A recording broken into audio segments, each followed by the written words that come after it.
We know government doesn't have all the answers to all our problems. We know the private sector is primarily responsible for creating jobs and prosperity. I believe government should be lean and efficient, and I don't want anybody in Washington wasting your taxpayer dollars. That's why I proposed a 3-year spending freeze, set up a bipartisan fiscal commission to deal with our deficit. But in the words of our first Republican president, named Abraham Lincoln, we also believe that government should do what people can't do better by themselves. We believe in a country that rewards hard work and responsibility. We believe in a country where we look after one another.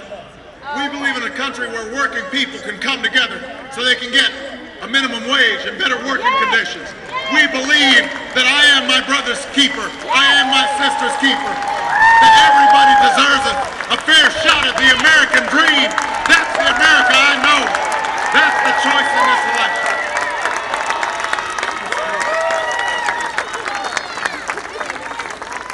We want to make permanent. We want to make permanent tax cuts for the middle class because you deserve a break. Instead of the other side's plan to keep giving tax breaks to companies that are shipping jobs overseas, I want to give those tax breaks to companies that are investing right here in the United States of America. I want to give it to small businesses and to American manufacturers and to clean energy companies. I don't want solar panels and wind turbines and electric cars built in Europe or Asia. I want them built here in the United States of America.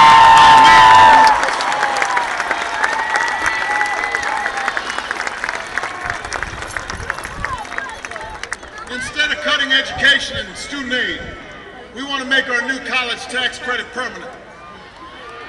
$10,000 in tuition relief for every young person who goes to college.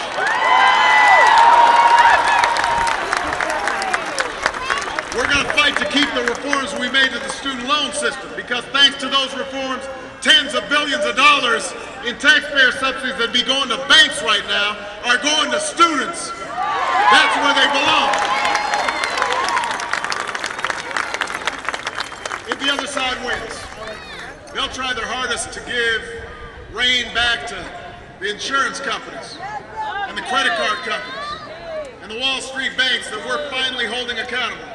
We can't let them do that. We can't go back to the days of taxpayer-funded bailouts. We can't go back to the day when credit card companies could just jack up your rates without any reason, or insurance companies could deny or drop your coverage just because you get sick. We need to keep that new law in place that says if you're looking for a job or have a job that doesn't offer you coverage and you're a young person, you can stay on your parents' insurance until you're 26 years old, and that they can't drop your coverage just because you get sick. That's the choice in this election, Philadelphia. That's what's at stake right now. So Philly, it comes down to this. Many of the Republicans who are running right now, these are the exact same folks who spent the last decade driving our economy into a ditch. And once we were elected, Joe and I, we put on our boots, we went down into that ditch. It was muddy and dusty down there, and it was hot. And we started pushing on that car to get it out of the ditch. And we had a whole bunch of folks like Joe Sestak helping us push that car out of the ditch.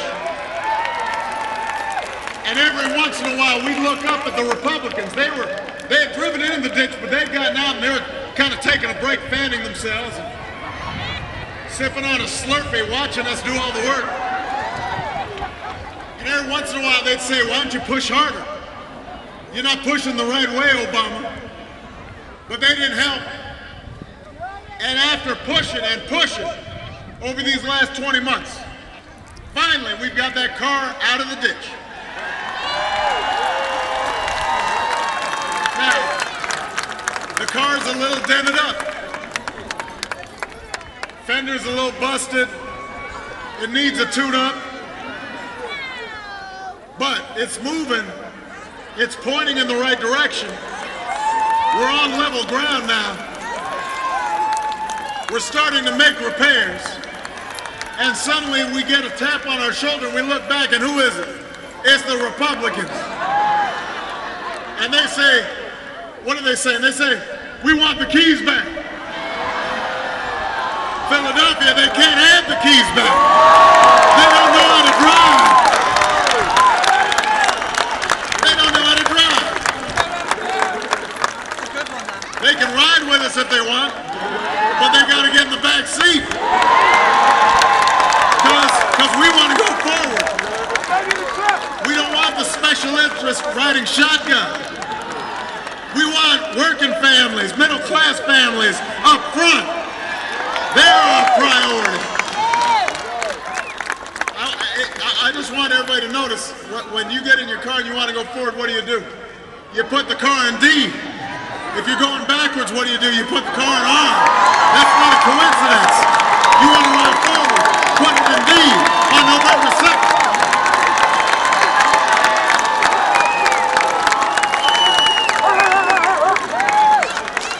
But listen. Can I just say, at the end of the day, Philly, whether the Republicans get the keys back or not, it's going to depend on you. There is no question, there's no question the other side sees a chance to get back in the driver's seat. And thanks to a Supreme Court decision called Citizens United, they're being helped along this year by special interest groups that are spending unlimited amounts of money on attack ads, on attacking folks like Patrick Murphy, attacking folks like Joe says, just attacking people without ever disclosing who's behind all these attack ads. You don't know. It could be the oil industry, it could be the insurance industry, could even be foreign-owned corporations. You don't know because they don't have to disclose. Now, that's not just a threat to Democrats, that's a threat to our democracy. Every American business and industry deserves a seat at the table, but they don't get a chance to buy every chair. We've seen what happens when they do. They put the entire economy at risk, and every American might end up suffering. So you can't let it happen. Don't let them hijack your agenda. The American people deserve to know who's trying to sway their elections. And you can't stand by and let special interests drown out the voices of the American people. So Philadelphia, that's why I need you working even harder in this election than you did in the last election. We need you to fight their millions of dollars with our millions of voices. I look out on this crowd and I see millions of voices all across the country. We've got to finish what we started in 2008. Because if everybody who fought so hard for change in 2008 shows up to vote in 2010, I'm absolutely confident we will win. And most of the polls say the same thing. See, what the other side is counting on, what they're counting on is you're going to stay home. They're counting on your silence. They're counting on your amnesia. They're counting on your apathy. They're counting on young people staying home, and union members staying home, and black folks staying home, and middle-class families staying home. They're counting on the fact that they made the argument so ugly in Washington that you're just completely turned off and you're not going to vote for anybody. And if that happens, they win. Philly, let's prove them wrong. Let's show Washington one more time change doesn't come from the top. It comes from the bottom. It doesn't come from millions of dollars of ads. It comes because people are out there knocking on doors, making phone calls, going into the beauty shops, going into the barber shops. We have come, I know we're a long way from the day of the hope and excitement we all felt on election night. We're far from Inauguration Day. But I always told you it was going to take time. I always told you it was going to be hard. Because change has always been hard. But from the first days of our nation, every time Americans have tried to bring about real meaningful change, we face down setbacks. We face down disappointments. We have faced fear, and we have faced down doubt. As Americans, we've always moved forward. We've always kept fighting. We've always remembered that in the United States of America, our destiny is not written for us, it is written by us. That's how we came through war. That's how we came through depression. That's how we got civil rights legislation.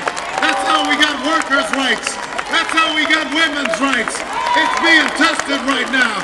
But if you keep moving forward in the face of difficulty, I promise you, we will not lose this election. We will win this election. And we will make sure that every American has the opportunity to live out the American dream. God bless you, and God bless the United States of America.